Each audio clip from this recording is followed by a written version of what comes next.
ទី4ដែលធ្វើអ៊ីនធឺណិត Wi-Fi របស់យើងនៅផ្ទះហ្នឹងដើរលឿនបានជាងមុនដំណើរការបានស្រួលជាងមុនទី1គឺការកំណត់ទីតាំងទី2គឺការកំណត់អង្តែនតែយើងធ្វើយ៉ាងម៉េចហើយជាមួយនឹងទី3ការបង្កើតទៅជា mesh system ហើយជាមួយនឹងទី4តាក់ទងជាមួយនឹងការកំណត់នៅក្នុង router ហើយនឹង access point របស់យើងយ៉ាងម៉េចដើម្បីឲ្យវាដំណើរការល្អដោយវាមិនបង្អាក់នៅអ្វីដែលយើងកំពុងតែប្រើប្រាស់ចំណុចទី1តាក់ទងជាមួយនឹងការជ្រើសរើសទីតាំងគឺយើងត្រូវជ្រើសរើសទីតាំងកន្លែងណាដែលវាមិនគៀកជាមួយនឹងកញ្ចក់ដូចជាអញ្ចាំងកញ្ចក់ឬក៏អញ្ចាំងបេតុងដែលក្រាស់ហើយជ្រើសរើសទីតាំងណាដែលជាចំណុចកណ្ដាលបើសិនជាយើងមានជាន់ទី1ឬក៏ជាន់ទី2គឺយើងត្រូវជ្រើសរើសចំណុចដែលវាកណ្ដាលទាំងពីរជាន់នឹងតែម្ដងនេះគឺជាចំណុចតាក់ទងជាមួយនឹងការជ្រើសរើសទីតាំងចំណុចទី2គឺតាក់ទងជាមួយនឹងការកំណត់អង្តែនបើសិនជាយើងប្រើតែមួយជាន់ទេគឺយើងប្រើប្រភេទ Wi-Fi router ឬក៏ access point ដែលវាអង្តែនប្រឈរទាំងអស់អញ្ចឹងយើងកំណត់អង្តែនទៅជាប្រឈរទាំងអស់តែម្ដងទៅគឺនៅពេលដែលយើងប្រើមួយជាន់ប៉ុន្តែបើសិនជាយើងកំណត់ Wi-Fi router របស់យើងដើម្បីប្រើប្រាស់ជាន់ទី1ជាន់ទី2អញ្ចឹងគឺយើងត្រូវប្រើ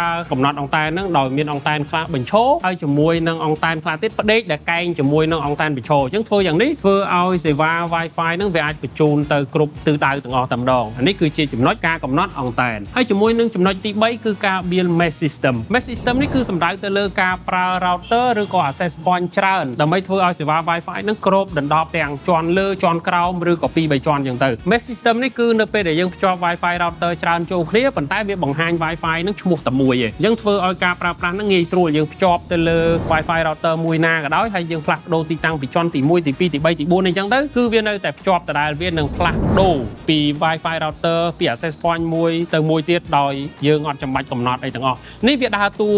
ដូចជាសេវាទូរស័ព្ទអញ្ចឹងព្រោះយើងដឹងហើយសេវាទូរស័ព្ទយើងអត់ចាំបាច់ជ្រើសរើសហើយយើងចង់ភ្ជាប់មួយអង្តែនណាមួយទេវាដើរតួដូចគ្នាអញ្ចឹងណានៅពេលដែលយើង build ជា mesh system ឥឡូវយើងមើលពីការ set up នឹងទាំងអស់គ្នាដែលខ្ញុំបង្ហាញនេះជាមួយនឹង Hikvision OW 30X និង 30XV ទាំងពីរ model នេះគឺធ្វើឲ្យ internet របស់យើងមានស្ថិរភាពល្អហើយយើងអាចគ្រប់គ្រងវាតាមរយៈ Hik Connect app ប្រើជាមួយនឹង Android ក៏បាន iOS ក៏បានដែរវាផ្ដល់លក្ខណៈពិសេសត្រង់ថាការកំណត់គឺយើងត្រូវធ្វើយ៉ាងណាឲ្យ Wi-Fi router របស់យើងនឹងដំណើរការរក្សា RAM នៅក្នុង router នឹងឲ្យបានច្រើនដើម្បីវាផ្ដល់សេវាទៅដល់ device ផ្សេងៗដូចជាទូរស័ព្ទដូចជា computer ក្នុងពេលតែមួយដំណើរការបានល្អដូចគ្នាអញ្ចឹងយើងត្រូវប្រើមុខងារមួយគឺយើងហៅថា quick optimization គឺមានន័យថាវានឹងព្យាយាម detect មើលថាតើ Wi-Fi channel មួយណាដែលវាមិនមានឆ្លងប្រព័ន្ធពីគេឬយើងហៅថា interference ណាអញ្ចឹងវាកាត់បន្ថយឲ្យ interference នឹងធ្វើឲ្យសេវា Wi-Fi នឹងដំណើរការបានល្អនេះគឺជាចំណុចសំខាន់ទី1ចំណុចសំខាន់ទី2របស់ Wi-Fi router របស់ Hikvision នេះគឺតាក់ទងជាមួយនឹងការកំណត់ទៅលើមុខងារ quick reboot ធម្មតាយើងដឹងស្រាប់ហើយនៅពេលដែលយើងប្រើច្រើនយើង connect device ផ្សេងគ្នាម្ដងទូរស័ព្ទម្ដង computer ឬក៏មានអ្នកផ្សេងប្រើច្រើនអញ្ចឹងវាធ្វើឲ្យអស់ RAM អញ្ចឹងយើងអាចប្រើលក្ខណៈ quick reboot នេះ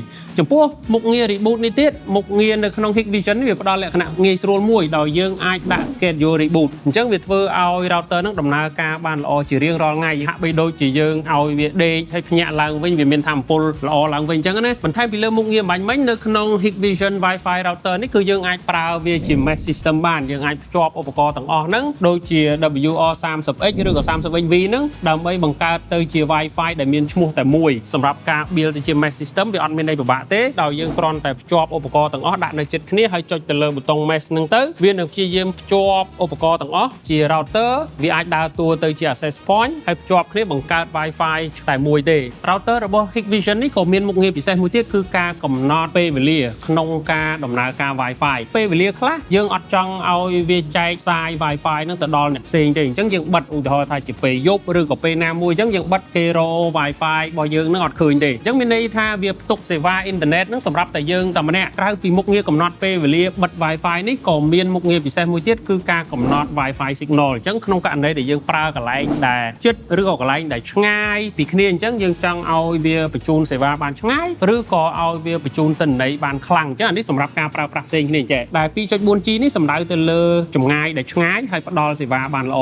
សម្រាប់ 5G ឬក៏ 5G នេះគឺសម្រាប់បញ្ជូនទិន្នន័យដែលខ្លាំងបញ្ជូនទិន្នន័យដែលធំប៉ុន្តែវារយៈចម្ងាយជិតវិញសម្រាប់ Hikvision Hikvision router នេះគឺយើងអាចកំណត់ទៅជា guest Wi-Fi បានមានន័យថាយើងបង្កើត Wi-Fi មួយដាច់ដោយឡែកសម្រាប់តែភ្ញៀវមកលេងឬក៏អ្នកណាដែលជាប់ Wi-Fi របស់យើងតាមរយៈពេលអញ្ចឹងវាមិនធ្វើឲ្យចំណាយថាមពលឬក៏ RAM របស់ Wi-Fi router យើងទេហើយបន្ថែមពីលើមុខងារនេះទៀតក៏យើងអាចកំណត់ល្បឿនបានដែរមានន័យថា guest ហ្នឹងគឺអាចប្រើល្បឿនក្នុងកម្រិតណាកុំឲ្យគេទាញយកអស់ល្បឿនអ៊ីនធឺណិតយើងអញ្ចឹងណាហើយបន្ថែមពីលើមុខងារនេះគឺនៅមានមុខងារសំខាន់មួយទៀតតែម្ដងជាពិសេសគឺសម្រាប់គ្រួសារដែលមានក្មេងឬក៏កូនដែលជាប់ជាមួយនឹង Wi-Fi ហ្នឹងយើងអាចកំណត់ពេលវេលាដែលអាចឲ្យប្រើបាននិងពេលវេលាដែលប្រើមិនបានហើយជាមួយនឹងការកំណត់ល្បឿនដូចគ្នាដែរនេះសម្រាប់ក្រុមគ្រួសារឪពុកម្ដាយដែលចង់ធ្វើការគ្រប់គ្រងទៅលើការប្រើប្រាស់អ៊ីនធឺណិតរបស់កូនពេលខ្លះយើងអាចមានអ្នកផ្សេងណាមួយភ្ជាប់មក Wi-Fi របស់យើងដែលយើងអត់ដឹងយើងអាចបិទចោលតែម្ដងយើងអាច block device នឹងបានអញ្ចឹងគេអត់អាចបើកអ៊ីនធឺណិតតាមរយៈ Wi-Fi យើងបានទេទោះបីជាគេភ្ជាប់ជាមួយនឹង Wi-Fi ដឹង password យើងក៏ដោយក៏គេអត់អាចប្រើបានដែរធ្វើបែបនេះគឺធ្វើឲ្យអ៊ីនធឺណិតនឹងវាអត់អាចហៀ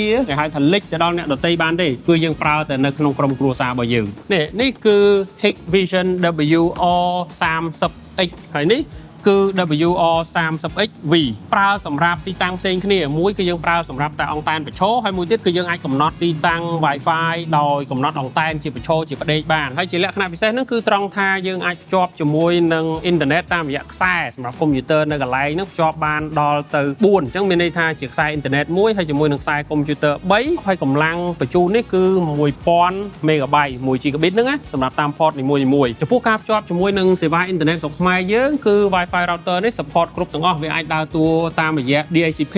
ឬក៏ broadband ដែលយើងហៅថា PPoE ឬក៏យើងអាចកំណត់ទៅជា static IP ដូចគ្នាដែរអញ្ចឹងវា support គ្រប់ internet provider នៅក្នុងប្រទេសខ្មែរយើងវាមិនមែនជាបញ្ហាទេហើយរាល់ការកំណត់ផ្សេងៗដែលខ្ញុំបានរៀបរាប់អំបញ្ញមិញគឺយើងអាចធ្វើការបញ្ជាវានៅក្នុង browser នៅក្នុងទូរស័ព្ទឬក៏ desktop computer ក៏បានហើយអាចបញ្ជាការកំណត់ទាំងអស់ហ្នឹងនៅក្នុង app ក៏បានដែរចំពោះ Hikvision router ទាំងអស់ហ្នឹងគឺយើងអាច update បានរហូតអញ្ចឹងនៅពេលដែលមានការប្រែប្រួលពីសេវាអ៊ីនធឺណិតយើងអាច update ហើយឲ្យវាដំណើរការបានល្អដដែលហើយអ្វីដែលល្អបំផុតនោះដែលខ្ញុំចូលចិត្តហ្នឹងគឺមុខងារ schedule reboot ហ្នឹងឯងឲ្យវា reboot តាមថ្ងៃអញ្ចឹងធ្វើឲ្យដំណើរការ router ហ្នឹងដំណើរការបានល្អរហូតបញ្ជាក់ផងដែរចំពោះ Hikvision មិនមែនមានតែ Wi-Fi router ទេគឺមានផលិតផលដទៃផ្សេងទៀតដែលធ្វើឲ្យជីវិតប្រចាំថ្ងៃការប្រើប្រាស់នៅផ្ទះឬក៏ការិយាល័យរបស់យើងបានល្អប្រសើរដូចជា security camera ដូចជា DVR ជាឧបករណ៍ថតវីដេអូតាម security camera ហ្នឹងណាហើយដូចជា smart display ដែលផ្ដល់នូវភាពងាយស្រួលដូចជាការធ្វើបទបង្ហាញឬក៏ការបង្រៀនផ្សេងៗហ្នឹងធ្វើឲ្យមានភាពងាយស្រួលហើយជាមួយនឹងមើលទៅវាទំនើបខ្លាំងហើយក៏មានឧបករណ៍ដូចជា UPS ផងដែរជាអាគុយទប់ភ្លើងប្រើជាមួយនឹងកុំព្យូទ័រប្រើជាមួយនឹង Wi-Fi router ទោះបីជាដាច់ភ្លើងក៏ Wi-Fi router យើងដំណើរការបានដែរបើសិនជាយើងភ្ជាប់ជាមួយនឹង UPS បន្ថែមទៀតអញ្ចឹងទាំងអស់ហ្នឹងហើយគឺជាបច្ចេកវិទ្យាហើយជាមួយនឹងលក្ខណៈពិសេសផ្សេងៗដែលជាផលិតផលរបស់ Hikvision